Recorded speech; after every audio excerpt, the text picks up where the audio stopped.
And as a parent, it's harder to see our child fail than to see ourselves fail. What did I not do Not that the other sure that parent the do, parent right? did, yes. We are not the experts. We are not the experts as parents. We are not. And lot of times we also, our disappointments, we Onto the project children. onto our Yeah, children. yeah. If you had a choice between a dance class at the same time and a football class, 90% of the mothers of girls will choose the dance class. Will you allow your daughter to wear shorts? What happens when they hit puberty? How do you handle bullying which happens? You can't label a 7-year-old a bully for life, right? It's like, how dare that child is the first instinct. A 7-year-old and 8-year-old should be doing other Should things. not be training 4 Should days a not be week. training 3 or 4 days a week. Are they happy being here? We always tell parents, please don't push your child to class. I just want to hear from my parent that they really enjoyed watching me play.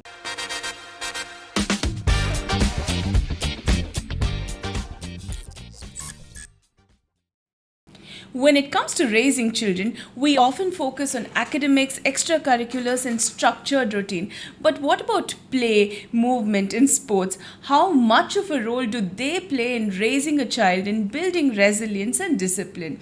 Today, we are going to dive deep into why sports matter in childhood, and who better to talk about it than Sandhya Rajan and Priya Gopalan, the co-founders of Great Goals, a child-first sports academy that has been transforming the way kids engage with sports.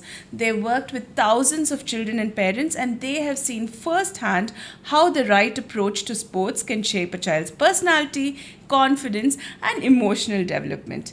Welcome. Thank you so much for joining us on our show today.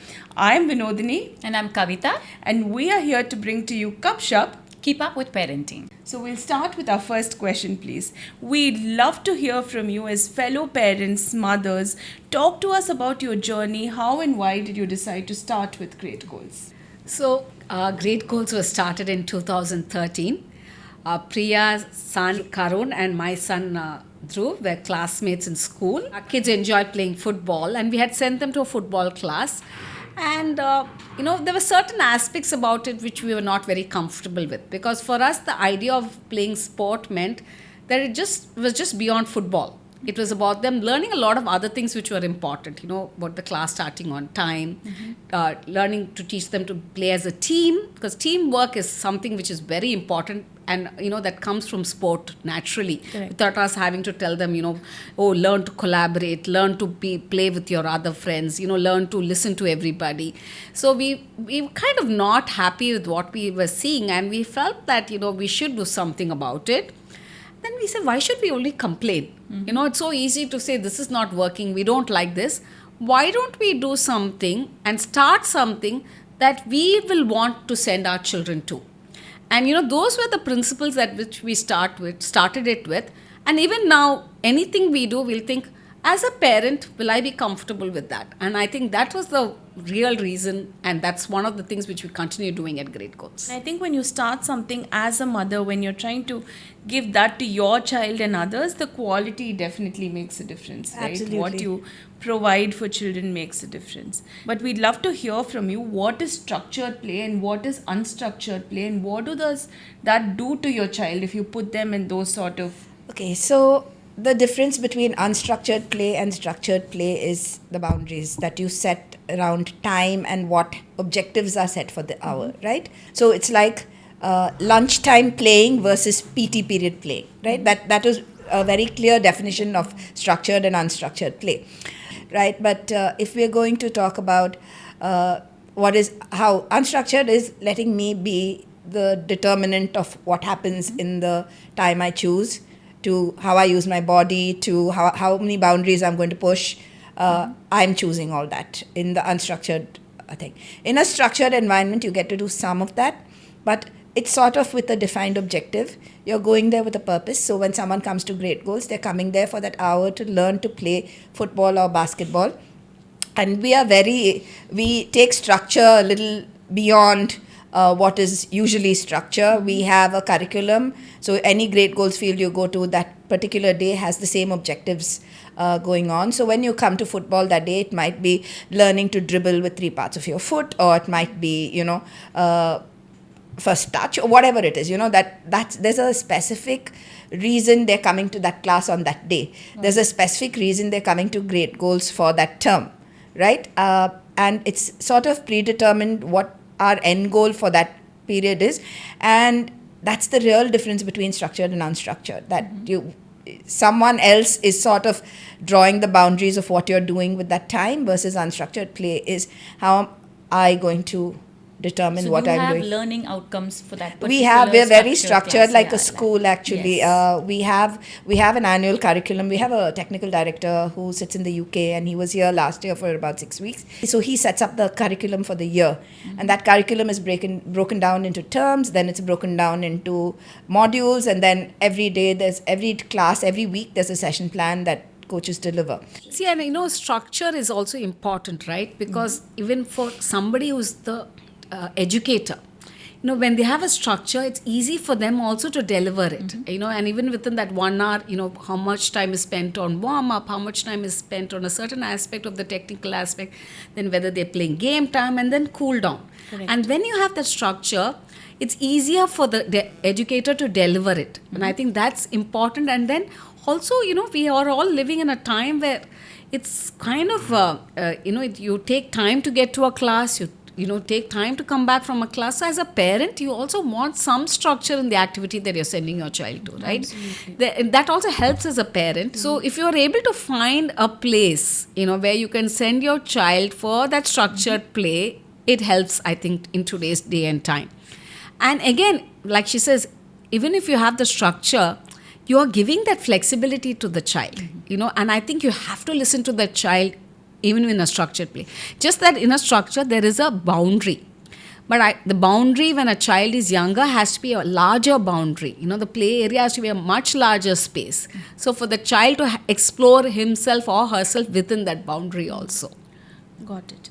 So what happens when children don't get enough time or space to move, to play around? Have you seen what happens to children when they don't really play as much sports as they should, or don't play enough? I think movement in general, right? We saw that happen during COVID, That's right? true. When That's our true. kids were locked indoors for the first few days, when we were all paranoid and not stepping out. Very soon into COVID, we started online classes. So we were like, okay, if we had to do something within a very small space with things like water bottles and socks in the house as your markers, what could we do? And I really hand it to my team. They came up with things very quickly. We saw the difference. And what happens? One is you're productively burning energy. Correct. Right? Many parents told us the children were climbing walls, and this was a great outlet for them. Right? The second thing is any movement, right? Whether it's going down, fresh air, running around, makes you eat better. So a lot of children, one is the fitness aspect of it, the other is the health aspect of it, right? And you're eating better, you're sleeping better, you're, more energized. There's so much research that shows that when the first hour of school is play or outdoor activities or PE, the focus during the day is so much better. There's all of that science is there. I don't know why we don't structure our timetables like that, but there's so much science that shows you what play can do mentally, physically to a child, and we saw evidence of that during the first few days of COVID. Development and growth, right? Yeah. Absolutely. So which also tells us that physical movement doesn't restrict to an outside space. You could bring it inside the house. Yeah, too. and it can be anything. Like she said, it need not be sport. It can be dance. It can be anything which keeps a child active. And sometimes I don't know whether I'm jumping the gun, but it's also that your child need not excel in it. That's Yeah. true. That's true. I think movement is just important for your child. It need not be just for, okay, is he very good at it? But just to get your child moving is very, very important. Very true.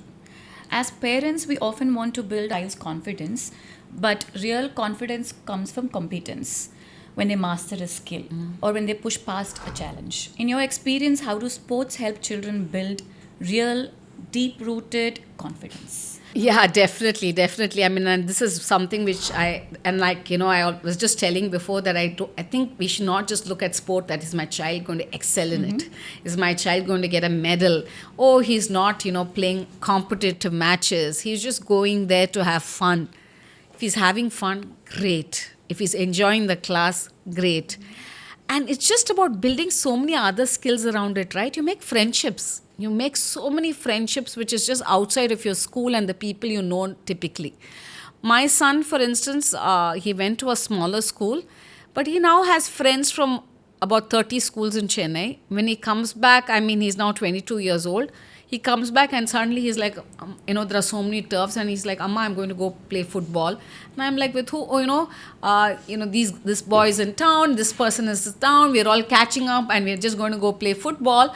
And I'm like, it's so nice that they have this activity even when they're 22. They're able to just connect with people from different parts, and then they just go and play a game. And I think that's such a lovely thing, right? To be able to do that. And I'm just going to cut there and say that these are friendships that have lasted. They all stopped playing at Great Goals when they were 15.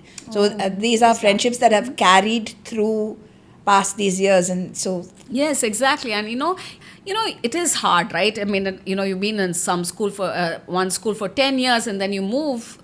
And then you just go kick a ball, somebody else comes, kicks a ball with you, and then immediately friendships happen. So I think these are all things which we, take lightly for. We don't, these are not tangible ones, but they actually make a lot of difference to a child's life, where it's the other things which come up with it.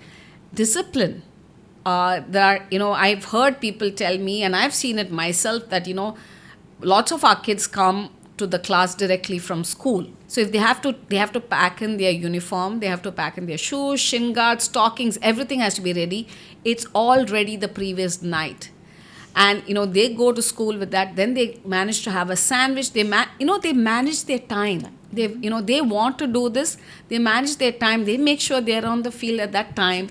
And it's not that a parent telling them or doing stuff for them. And that's a life skill. That's such an important life skill. There are very few spaces, especially in today's world, where a child gets to interact with people of, it could be anything, right? Just other people of other classes, it could be people from other areas, physically different, everything, right? So this sort of a space gives you an arena to meet as equals in some way. Absolutely. And I really, like, one of the lines we use, it's not a line really, but one of the things we use in our communication a lot is that this is really a level playing field.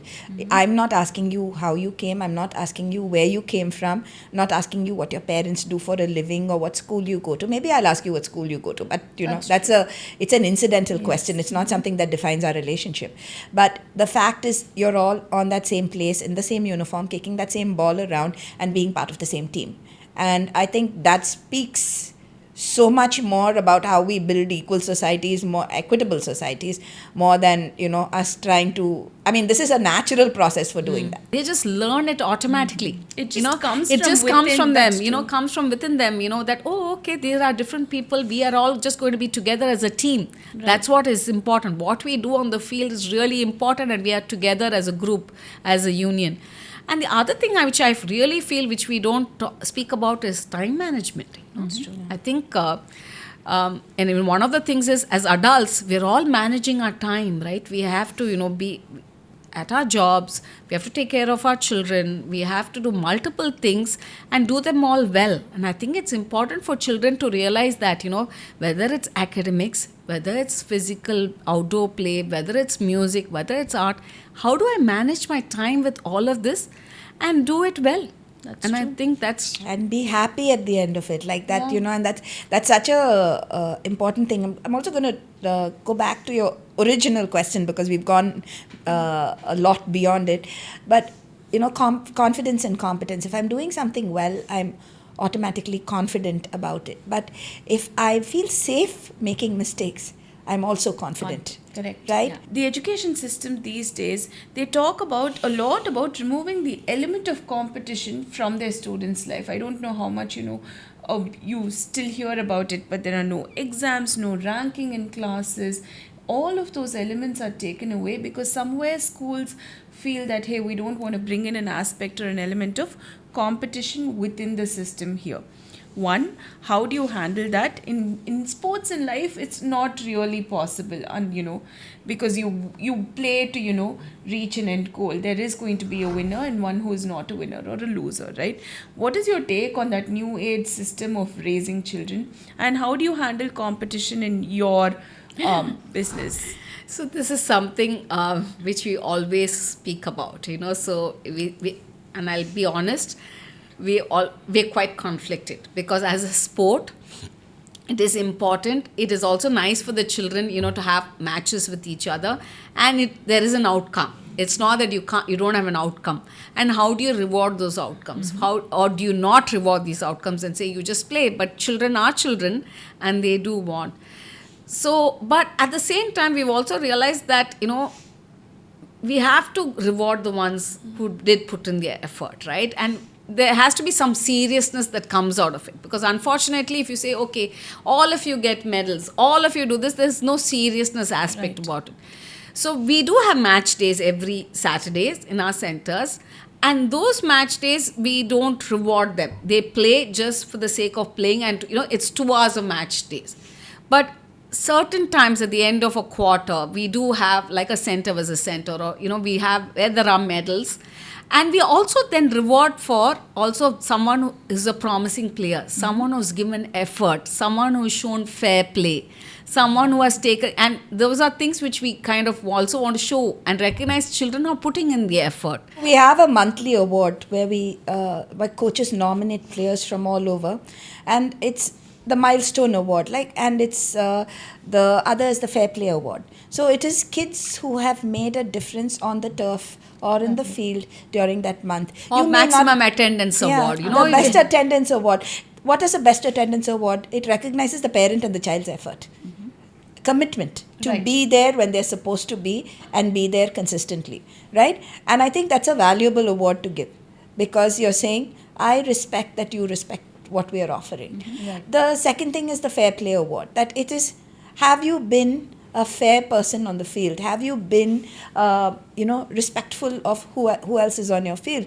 And every month there are nominations. It's always interesting when the nomination process is going on, because we ask them the reason for the nomination, right? And you get really lovely answers, like, this child's water bottle broke, so somebody offered them their water bottle. The parent may not be happy hearing this, but, but it's little things like that show that you are part of the community that is there, then present, you're fully present, you're aware of what's going on, and you're trying to help somebody else in that situation. Then there's a milestone award. The milestone award is not about the player who's the best. It's about the player who shows the most progress.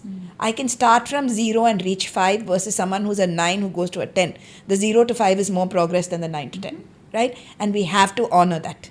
Lovely. And so it's little things like this. For example, we just ran the Great Goals tournament. It's the biggest tournament in the city for grassroots. And we had players from 9 to 15 there. One knockout match, which is who goes into the final, was determined on a coin toss. I mean, do you declare that a win or a loss? It's a coin toss. It's the luck of the draw, really, right? And I think we need our players, and I think I want to point out here what a coach did. The kids started celebrating when they won the coin toss, and the coach said, "Did you really win? What are you celebrating?" And these moments are teaching moments, right? Do children handle these moments well? There's always disappointment, right? The team that lost on the coin toss is going to remember that they didn't make the final and they were in the third place match. But what they're going to remember 10 years from now is there was a coach who told the other team, don't celebrate this. Yes, that's true. Who's going to remember the third place of the finals, right? Yeah. And I'm going to give another example. There was a player who got the Fair Play Award for himself in a tournament. MVP. Yeah, he got the Most Valuable Player Award, and then he told the organizers on the mic, and I'm talking about a 10-year-old, and he says, I don't deserve it. My team member deserves it. And he calls that boy onto the stage, and he says, and gave the cup to him. And I think that is an important. See, these are the moments where I feel Great Goals makes the difference. These are life-defining moments. I want to actually share this little story about our two boys. They were 10, 11 years old? 11 years it was a tournament they played in. And, her son came and told my son, we lost this match because of you, because my son was the goalkeeper. And he was feeling terrible about it. But then we both felt it was a teaching moment, and we called and we said, okay, there's the striker, there's the next, there's the midfield, there's the defense, and then there's the goalkeeper. And if the ball reached the goalkeeper, how did it get there? That means there was failure from 1, 2, 3, 3 lines before it reached the goalkeeper, and then the goalkeeper failed and it hit the net, right? And so let's not go easily for blame from the front to the back. Let's talk about the whole team. And I think even for us as owners of a youth football club to articulate this, I think that was a defining moment for us, because also it involved our boys. So there was no partiality. There was no, we weren't targeting other children, whatever. But I think it was a defining moment for how we articulated that you are a team and you win as a team and you lose as a team. And that's a very important kind of learning this thing. So we're talking about life skills. Some of the life skills that come to my mind when you spoke about the different stories were self-management, teamwork, discipline, and anything else that comes to your mind? I think resilience, pride and humility, how I'll club them all together. Okay. And another big one is how you deal with failure. And again, that's tied with the resilience. And resilience is actually about how you pick yourself up, how you handle the knocks, how you handle the disappointments, how you deal with failure. And these are all components that somewhat sports teaches you automatically. We talked about competition before. Obviously, if someone wins, someone has lost, Correct. right? And there is disappointment, there will be tears, but it's also, I'll take it to a live situation where you've let in a goal, right? And you're down a goal, you're down 2 goals, you're down 3 goals. But what we teach our kids is at every moment act as if the match is still 0-0. So you're playing and you're attacking and defending as a unit till the last moment when the whistle is blown. And that is something that is so ingrained in them that yes, I am feeling down. I feel I let my players down. I feel I let my team down. Whatever it is, I'm not giving my best. I ask to be substituted. That's also a realization that I can't do this, and I'm pushing something that is not happening. I need a break, kind of thing. These are all little things that sport teaches you on the field. That's right. Which you can But take also forward. in life, Yeah. right? Also in life, like all of this, I think even now I feel I'd have to apply to my life on a daily basis. Right. Right? Right. So, And it's little things like, I won by a big margin. There has to be a humility in that win. And there has to be grace in your loss. And those are such important things. And how do you teach this? Yeah, I mean, every one of us, right, at work, it's not that every day is a perfect day. There are days when, you just go in like really stressed and, things are not going the way you want, but you pull yourself up and you say, okay, I'm going to just continue doing what I'm doing, try to work hard. There are things which might not work out. You might have to, decide to take tough decisions for certain reasons. That also you have to do. I mean, and then you say, okay, you weigh the pros and cons, and then you shut down. And I think these are all things which we're not going to be learning in management schools, or these are things which you learn right from when you're young. That's true. I think we underplay it quite a bit, but I think that's what we all have been learning, and it comes to action when we are in our real lives. absolutely. And Kavita, if I may, I want to add one more thing, which is reflection. I mean, now we see schools building reflection into learning, right? And after every match, the debrief, sometimes, they'd have lost the match, but the way our coaches are debriefing or we are talking on field, it'll be like they won the World Cup. Because they'd have played their hearts out. They played so brilliantly. They played to plan. But today was not their day to win, right? And sometimes you need to recognize that as well. And I think that's a skill that we really need to teach kids. That when you reflect, did you give it everything you had?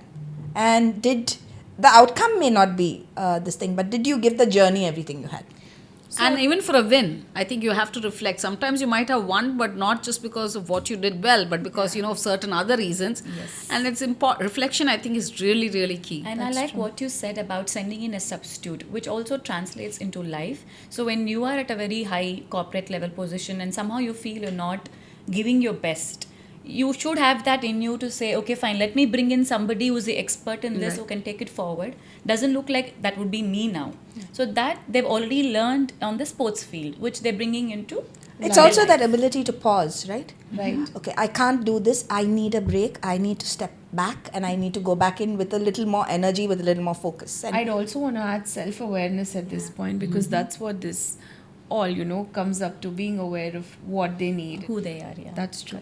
So, talking about failure and children's ability to handle a win and a lose the same way, as people who run an academy, right? How do parents deal with it? Do you see parents struggling to handle their kids' losses? more than the And- kids Parents themselves. more. I mean, children are naturally upset. I think any one of us, right? If we give our life to and we don't win don't win something, we are going to be upset. It's a very natural thing, but their feeling upset is only for a short window. But it's like, I think the parents take it a little bit longer, and sometimes they feel, oh, it's so unfair. My child was on this team. If they had been on that team, it would have been better. I'm like, you have to trust the system. You have to trust the process. And as important for a child to learn to lose, it's important for the parents to learn that their child might lose. The child might not excel in that activity, but to believe and trust in the process of why I'm sending my child to this activity. Correct. So there was a conversation a bunch of people were having, and one of these parents was like, I thank God my child won a medal today, but because otherwise I'd have to handle so much. So it's actually a fear of their child losing or seeing their child lose and having to handle all of it. And I'm a parent of a 5-year-old. I feel that sometimes, I'm going to be very honest and say, I feel that sometimes when I've seen the child put in all the effort and they've not won, it's a little hard to take. So what do you say to parents who do that? You're How saying do- about your child losing. I feel bad. I feel upset, and I can't even show it when a team of mine plays and they don't win. I feel bad for the players, and we can't. It's an emotion which is natural. I mean, an emotion that you feel is of feeling bad when something happens is a very natural emotion, because you obviously care so much, right? So if anyone in a tournament which we had last weekend, 2 of my teams won, 3 of them got the gold, and 2 of them got the bronze. I felt really bad about the bronze. I mean, I didn't feel the wins were great. It's an emotion which you're going to feel. It's a very natural emotion. But I think as parents, we have to have the maturity to realize that your child is learning early on in life to take failure. We are not going to win everything in our lives. And, as a parent, it's harder to see our child fail than to see ourselves fail, honestly. We are, in every day, we are not winning every contract, or we are not winning every deal, right? But a child loses even like by 2 marks, or doesn't get the thing or doesn't get a medal, we feel it way more. We feel so sad for the child, but I think it's really, really important for the child to learn early on life. Give your best effort. That is non-negotiable. Give your all out. But it's okay. There's always going to be someone who wins, someone who's going to lose. It's okay if you're on the losing side, as long as you've given your best. It's this whole parents and their children's success, or I'm going to put failure within quotes here, right? We take it so personally. Oh, wow. And the parents take it personally, right? That what did I do wrong? What did I do that the other parent... What did I not do that the other parent do, did, right? yes. And I think that mindset needs to go, that you trust the intent of the place you're sending them to for whatever. It's like, okay, some children go to the math Olympiad, some don't. Some go to the ballet competition, some don't. Some have 2 left feet, they can't dance. We have to... But is my child having fun and enjoying the process of learning this, discovering more about themselves? See, these are all slightly esoteric concepts, right? Finally, it comes down to I'm paying for my child to learn football. Are they learning football? If they're learning football, are they, learning it at the highest level? Why are they not learning it as much as somebody else is? Why is that child on a team that's winning and my child not on a team that's winning? These are all questions that run through a parent's mind, because in a way it sort of defines who we are also, right? But it's okay for the But it's parents okay, to feel exactly. it, but what they project onto the child should be something where you're encouraging, you tell them it's okay, let's figure out what Yeah. went wrong. Did you give your best? What do you think you could have done better? What was, what were the reasons? And again, don't analyze too much. Exactly. I mean, really speaking, the more you analyze, the more, the child is actually feeling underconfident about himself or herself. So I think just ask them, did you give your best? Did I you think have that's, fun? did you have fun? So what do you think children want to hear after they've played a game, they've won, they've lost, whatever it is? What does a child want to hear from a parent after they've played a First game? and foremost, they don't want to hear the analysis of the match. Okay. We've had kids, I don't know if you heard our founder speak about, Sandhya did about the car journey back home. The car journey back home, I think, is very, very important for a child. I mean, it's your moment to connect with your child. Any car journey, I feel, is the time you get to spend with your child. And after any game class, it's about asking other things which the child is not expecting to, right? Asking, how much fun did you have? Oh, how were your friends in class? Did you make new friends? Who were your teammates today? Not who scored. Not how many goals did your team score. Oh, you won, superb. Or, oh, you lost. Why? What happened? Why did the goal go in? I mean, don't ask I those think questions. your goalie was bad. I think your striker didn't score enough goals. See, they don't want to hear all this. Or I mean, I didn't see you running around. You were touched the just ball in 3 one times. place. Yeah. You I think we were... become the critic there Yes. without knowing. We are us. not the experts. We are not the experts as parents. We are not. And lot of times we also, our disappointments, we project onto the project children. onto our children. Yeah. We project onto our children, and we are like, oh, we're so disappointed that they didn't make it, so we're trying to analyze and seeing what they can do better next time. What can they do to get that? And I think I going back to your question and adding on to what Sandhya said, it is, I follow a newsletter called I Love to Watch You Play, and they have polled, it's a newsletter meant for parents of children who play serious sports. Children and serious sports in the same sentence, right? So this is the sub-17s really. And they polled thousands of children and asked them, what do you wish your parent told you after, about your games or whatever? And they said, I just want to hear from my parent that they really enjoyed watching me play. And we forget this very basic thing. We're so into our commentary, our analysis, our hopes and aspirations for where this is going, that we forget to tell them, hey, I really enjoyed watching this match. I know it didn't go the way you may have wanted it, or it went supremely well in the way you wanted it. But you know what? This was a fantastic moment, and we're not doing that enough. So I had a car journey moment which is not related to sports. Picked up my son from his outbound trip and is coming back in the car. He was telling me how he got this close to getting caught for something that he didn't do. So he told me the entire story, how it got all sorted out, and it went smooth after that. I said, okay, fine, as long as you are not the one who did something wrong, I'm okay with it. And he stared at me for a brief second and said, Amma, I thought you were going to scold me. I said, what is there to scold here? You told me your side of the story. You explained your part to the teachers. They're okay with it. There's nothing for me to scold. But in his mind, he thought I might approach it differently and blame him. When I didn't, he was shocked.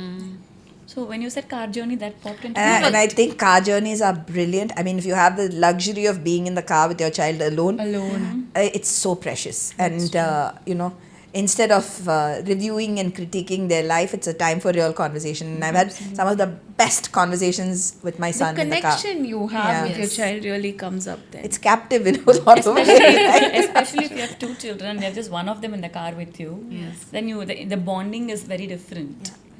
So we are going to go into your Chennai's first girls only football program next. Why did you start it, right? And what do you notice about girls in sports these days? Like, why did it even begin? So, we started realizing that we had girls playing football, they were in our under 7 program, some of them in under 9 program, but after some time, they started dropping out. For whatever reasons, they just felt uncomfortable and they were not very happy coming back. And we was just wondering what to do about it, and we didn't want, and we both believe firmly that girls should be given equal opportunity, or if there's something which we were not doing for them. And that's when the idea of Just for Girls came about. And we said, let's start a class just for them. Maybe at the age of 11, there's something going on in their minds, where, there are also changes, right? Physical changes between a boy and a girl, and where they felt the girls were not feeling so confident about playing with the boys. And we can't be in a situation, a class where we tell the boy, oh no, be nice to these girls. I mean, that's not what we want it to be, right? We want them to all feel equally valued, equally important, and equally competitive. So in that mind, we said, let's start a class for Just for Girls and see how, whether the girls feel comfortable. And we started that class, and we felt that they really thrived. And the interesting thing was, when they turned 13 or 15, they just felt so confident about themselves that some of them went back into the mixed class. They said, we want to play with. And even now, our Just for Girls class, there will be some sessions which they have just had by themselves, some sessions where they combined with the boys, but the confidence was much higher. And I think that's very, very important. It's whether it's a girl or a boy, I'll be honest with you, if a child is not confident, they don't want to be in the class. That's true. And how much we say, okay, it's a level playing field, and we're going to give you all importance. But if the child doesn't feel valued or doesn't feel confident, they're not going to enjoy the class. No, Can I say something here about this? I don't know if it's appropriate, in the sense that we always say boys and girls are equal, like you said, level playing field. But again, like you said, rightly said, girls go through a different body change, boys go through a different physical change. Maybe at some point it is not conducive for them to be at the same level or level playing ground. And when you separate them and give them the confidence and then bring them back when they're all happy about their body, they've settled in their body, then maybe they start feeling that confidence to be back together. So in fact, the Just for Girls class is exactly that. So, they're confident, but there are times when they again come back, even now, so when they play matches, we kind of, above 11 or 12, we have the girls separately, especially when we play outdoor. We don't know the other teams, we don't know how physical it can get. So we have to be very careful about some of these aspects, right? But within Great Goals, we encourage them to, play with the boys, but come back for their separate training, because some of their training was also more catered to what their needs are. And again, coming back to I think boys and girls equally. So there are sometimes when I tell a parent, it's okay for your child, even if your child is 10, to be in the 9-year-old class, because sometimes the child just needs to feel confident, and different children have different abilities, right? So I think the level playing field is a word which is so loosely used, but how it has to be very, very specific. Yes. We run a large program in Ranipet, okay, and I won't say those the sort of barriers we faced when we started in Ranipet don't exist in Chennai, but I think urban and rural mindsets are a bit different. For example, even in Chennai, if you had a choice between a dance class at the same time and a football class, 90% of the mothers of girls will choose the dance class or the music class or the art class, and definitely even in sport, they'll choose basketball over football. Because how many schools have football for girls, right? There is that stereotype attached to this being a contact sport, a boys' sport, all of that, even today, right? Which is why there's such few opportunities for girls to play football. The second thing is, then there are barriers in the mind, right? Shorts, wearing shorts. Yeah. In rural, in Ranipet, we actually asked this question when we did, will you allow your daughter to wear shorts? What happens when they hit puberty? How open are we to allow them to continue playing? Safety. Everywhere, whether it's a boy or girl, safety is a big aspect. But in Ranipet, the girls travel further distances unaccompanied to reach the football field. So how does that matter? Is it okay with a male coach on the field? In fact, we had someone give us feedback in Chennai with the girls program. They said, ma'am, please put a girls coach for the girls. And we were like, are you worried about safety? No, male coaches are easier on the girls than female coaches are, and you don't expect this at all, right? You don't. So, and that's the beauty of, for us, our journey is every day you learn something new. And something unexpected. And I think the important thing is you learn it, but what are you doing about it, right? That's true. Speaking of barriers, Priya, what are the other barriers? Like, you've spoken about a few of the barriers, but especially for girls in urban cities at this day and age, are there still barriers for girls to, play a contact sport like football? It's not like she said, the sport is not played in school. right? I mean, so a lot of this is also about them wanting to play for the school team, wanting for them to find opportunities to play. So, first and foremost, football is not considered a girl's sport. Oh, you're playing football, and you are also having to compete with other activities, right? Whether it's art, music, and so that's, I think, and it's all of it is in the mind. So even if a girl really loves to play and wants to play, her friends might say, oh, you want to play football, who will she play with? That's true. That's true. So it is coming from the peer group as well as parents. Yes, And, exactly. and it's coming from the ecosystem. is. If a school doesn't have a football team, There is no where are they going motivation to or play, incentives right? to. So there's many layers, right? You have to love it to come and do this. You have to do it just for the joy of doing it, not with a purpose in mind, not a college application, not the medal, not the school team. And the parent has to say you're doing it for love, not what is the productive outcome that comes out of this. Because today, everything is towards the productive outcome, right? But I have a very nice story which I want to share here. So we had this girl who's now working for us as an intern. So she actually is a very interesting story. She played football in school, and she was one of the few girls, but she pushed her girls to pushed her coach to start playing football in school and take them for tournaments.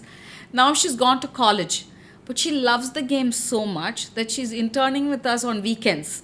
She's home the weekend, so she says, she's coming every weekend and interning and wants to continue playing. So there are, people who take it to the next level, because the opportunities for girls are less, right, for her to play as a team. But she's decided even if she can't play the sport, she's going to, Stay connected with it. stay connected with the sport. I think these are the path breakers. Where there's a will, they make the way and Yes. pull through other people as well.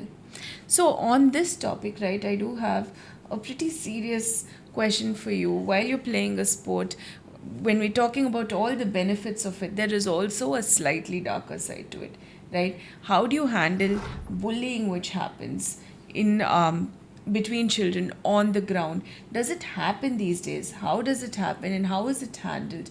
One, with the child; two, with the parent of the child if necessary, and in a non-judgmental way. On a play field, it can be insidious, it can be invisible, it can be, and it's very easy for parents to jump in and say, your child bullied my child. Yeah. Without, or they call us and say, do you know there's bullying going on your field?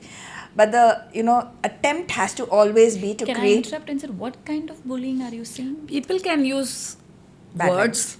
Okay. People can use hands. It can be subtle bullying. It can be like, ganging up, 3-4 ganging up together and, excluding another one. So it can be all kinds, of not passing the ball to the player. There can be small things of, which is quite sad, and the sad part is also earlier we noticed it when they were 9 or 10. Now we are noticing it when they're younger. It starts right from when they're 6 or 7, and I think the exposure is way higher, right, for every child now. What they're exposed to, as much as it gives them a lot of other benefits, as this is the downside of it. And the thing is, bullying is, I think, bad, whether it's at any kind, whether it's emotional, physical, any kind is not nice. And how do we deal with it is very, very important, and there should be no blame game. It's because a child only at 5 or 6 doesn't know too much, but at the same time, how do you tell the child what the child is doing is wrong and how it should not be repeated? And lots of times Priya will have interesting stories of even the parents, of how to deal with the parents sometimes is harder than the child, I'll be honest. Yeah. So again, but as a national sport, when you see cricket, sledging happens. There's something, I have a conversation Yes. with my son all the time. And apparently sledging is okay on the on the field. And I'm like, how is it? It's some kind of bullying, right? So when that is accepted on the field, and when that's what all the boys and girls are watching growing up, somewhat automatically comes to them, but and they I don't think realize. But now, I mean, even though they do it, but I think there are fines placed on players. They have to pay fines. I mean, of course, the fine is not sufficient. I mean, in the sense for the amount they earn. So fines are placed and imposed to show that it's not right. any sport, even football, if you look at football fans in the world, they are kind of, you have incidents in stadiums where, there are fights breaking out and people are being rude to each other, people, all of that happens. But it's important for a child to know that it is not okay. We don't live in the perfect world. There are many things happening in the world with, which we are not comfortable with. And I think we're very, very easy talking to our children about those things, right? The political issues which are happening in the world and some of the things, very, very easy to talk to our child. The same way, I think, we find it very easy to talk about politics. We find it easy to talk about all those kinds of things. But when it comes to what happens in your child's life, in school or on the field, it's important for the parents to actually sit them down at this time and say, no, this is not okay.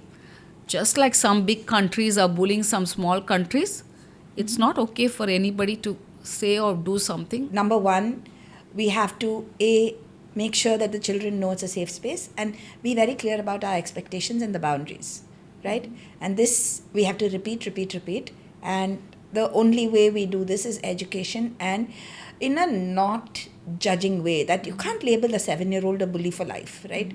The second aspect is the coaches, and we do a lot of work with our coaches and our staff, educating them on, your first response to, if you see something happening, you have to get involved, but how do you get involved? Our hope that, podcasts like these or the YouTube series we did actually helps educate and also nuance their responses. It's not, as a parent, we're all that tiger parent, right? We're all that mother bear, all those stereotypes you see on the in the new wave ads on parenting.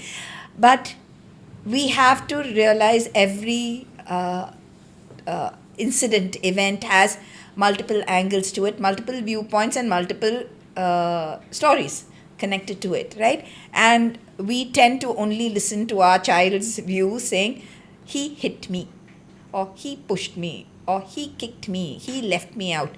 There's a whole thing around behind it. it, And you're a storyteller, Kavita. You know that there's a whole real story behind it. And I think as people who run Great Goals, it is our job to find that story out.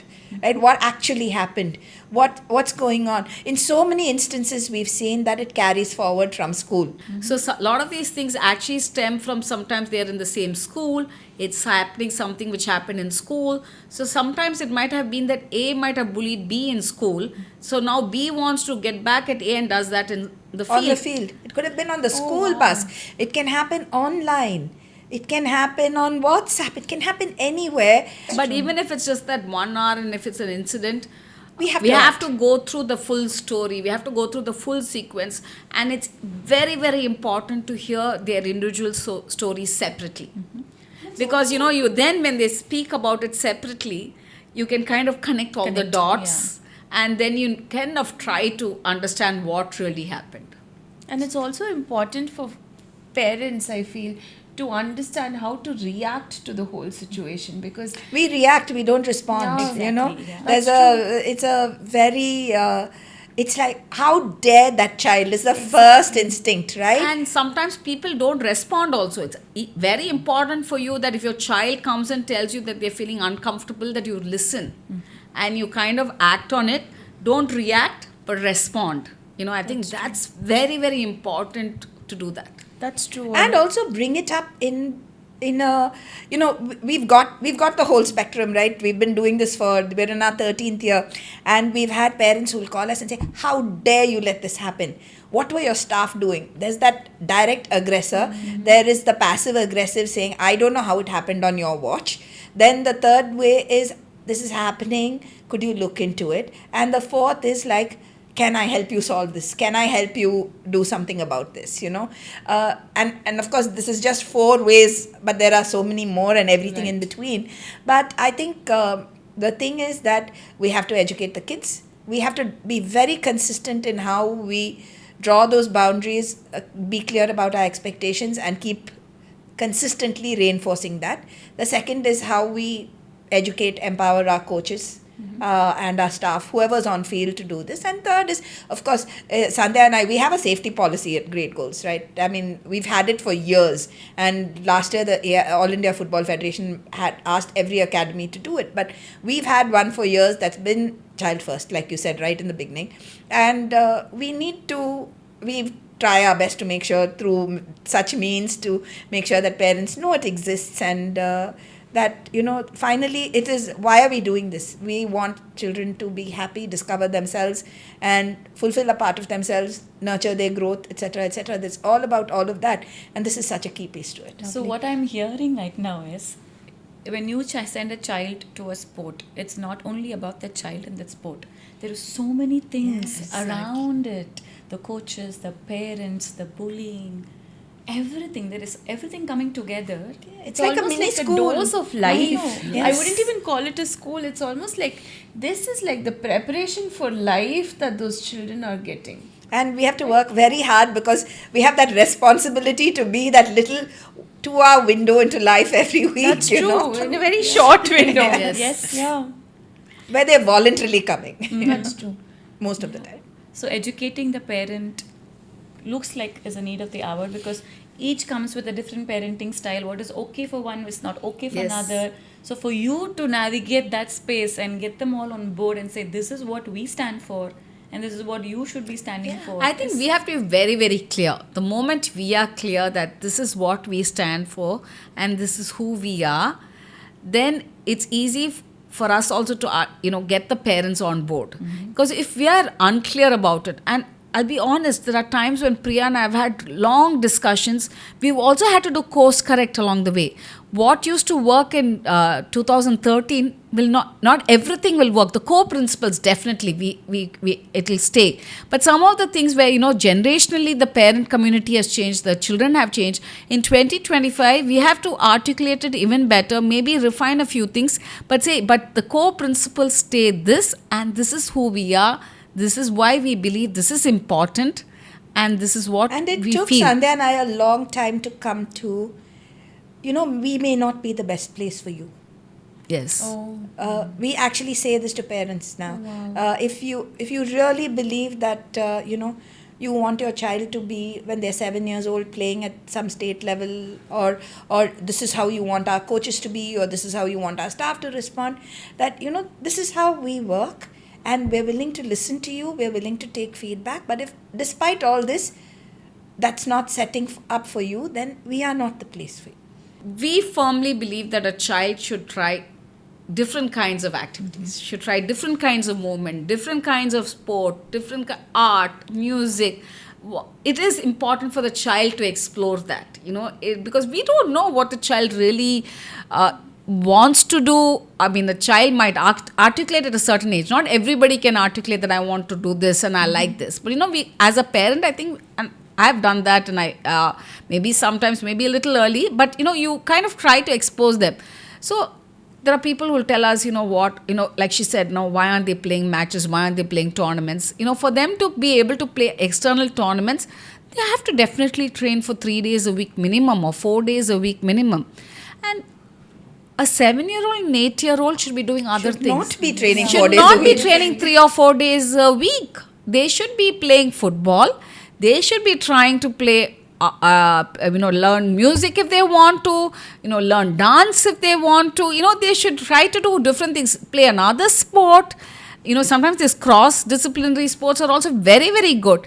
Let them do all of that. And then, maybe at 9, we have to, there are kids who really want to play football. And that's when we say, we have a Development 9 program where, we kind of, these kids want an extra challenge. They want to push themselves more. And at that stage, they come in.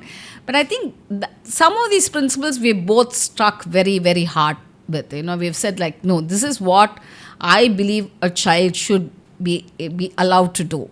And I think very key to all this is, are they happy being here? If you are in the journey of holistic development, if you are in contributing to nurturing and helping a child explore themselves, discover their potentials. I mean, they're not going to discover their potentials when they're 7 and 8, but they're going to be on that journey, and we want this to be a positive journey. we have to create that enabling ecosystem for that. And we have to also be very aware if it's not enabling, or if it's not nurturing, or if it's not enjoyable, then Is it's it time. even necessary? Is it even necessary? Yeah. Right? Because I think that's a very important question. Are they happy doing this, doing what they're doing? In fact, we had happiness in our mission statement at some point. So when a child comes, let's say for instance, the parent wants the child to learn football, but the child is not ready yet. How do you assess that, or what do you do about it to get them into the sport? So we've had many instances like that. I mean, sometimes the child might be very young. Lots of times they want, because their friends are doing. If the child is very young, we always say let them try 1 or 2 classes. And if the child is very unhappy even after 2 classes, we'll say please, maybe give Delay the it a child a quarter. break and come back a little later. And actually we've had I have examples and stories where we've had a child crying, throwing up outside the field, and later coming back when he was 5 years old and playing very well, and And going on this to is play their for happy the space team. today, right? Yeah, So- going on to play for a team, for the school team, all of that. So we always tell parents, please don't push your child to class. I mean, make them come, try it out, and if they like it, let them continue. If it is an older child, I think any child, if they don't want to do a class, they don't like it, then we should not push them and, make them, force them. If it's an older child, and I will say, okay, if they're okay about it, I'd say give it them a term. Don't, of course they're crying or very unhappy, definitely no, but they're ambivalent about it. And sometimes I'll say, oh, he's okay, but because it sometimes takes one couple of months for a child to figure out whether he or she likes the class. Then I would say give it some time, and after a term, then you can decide whether you want to play or not play. How long does it take? Going back to something you asked earlier, that how long does it take for the competence to come in, the confidence to come in? Because unless there's competence, there's really no enjoyment in an activity. Nobody enjoys not being good at it. They know, it's hard. There is little time now. Everybody is also, doing multiple things. So I think there has to be a structure. The boundary is larger. The boundary is larger, and there has to be structure, whether they are 5, The 3, physical boundary as well as the notional one. Right. So whether they're 3, 5, 9, 11, the boundary just is there. There is a boundary, and there has to be a structure for them to come for a structured play class. As they go higher, the boundary gets narrower and the structure increases. There has to be a more. And then when they're 7 or 9, we start them playing matches. And then the 9, a little bit more of the competitive edge comes in, where it's a little more of competition. But again, what we've done at Great Goals is also we've streamed at the 9 age, we kind of also streamlined into 2 programs. There's a grassroots program, which is a recreational program. There's a competitive program, which is meant for players who want that more extra challenge, who want to play, more, who have the time and the ability to spend more time in the sport. So, and I feel both the streams are very, very important. In fact, the recreational stream is very, very important, because most people say, oh, my child is not in the team. Why? Like what all the skills we talked about for the last 1 hour, all is linked to this, right? That's true. Both are getting it. And, and at work, we're all going to be doing the same thing. One might be very competent in finance, one might have very good HR skills, but you need everybody on that board, right? So even if they're not playing, like your son came back from wherever and then he just went out and played. He stopped playing when he was 15. I mean, he was the kind of a player who people would have thought, oh, he's going to go on, take it so seriously. He's going to be playing, the leagues and everything. At the age of 15, he said, Amma, it really takes a lot out of me. I have to be like waking up early in the morning. I have to play football in the morning, football in the evening. I have to do a lot. It's not something... I love the game. I want to play it, but I don't want to take it so seriously. I will continue playing, but I'm not going to be playing seriously. So he continued doing that, and but right now he's able to have that football in his life. As a stress buster now. Yeah. So It's almost like I said previously, an anchor in life, right? Not just football, any sport really.